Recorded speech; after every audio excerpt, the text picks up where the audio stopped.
A new study published today in the Public Library of Science finds on average, a mass killing with firearms happens every 2 weeks in America. And researchers found 20 to 30% of the attacks are inspired by other attacks.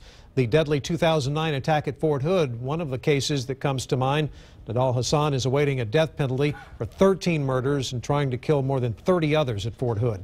As Amanda Brandeis reports, one of those who witnessed that terror is talking about the incident for the first time since that day. It's a club you hope you'll never have to be in.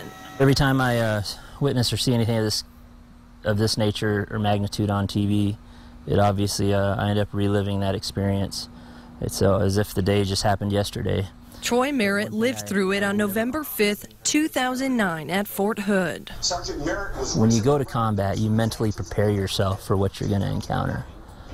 When you wake up one day and you're going to a graduation ceremony, which is supposed to be one of the happiest days of your life, the last thing that you ever think that you're going to encounter is seeing some of your comrades, your friends, and your peers pass away and perish because of a gunman. Years later, he believes one thing could have made a difference that day. One thing I will never honestly forget was the ability of not having the means to defend myself or protect myself or my family. He believes if properly trained, students should be able to arm themselves on campuses. Ask yourself, if you were in that situation, would you want to be armed, or would you prefer to crawl under a desk or under a table and throw or pick up a chair? Because despite 3 tours of combat, he says living through a shooting massacre doesn't even compare.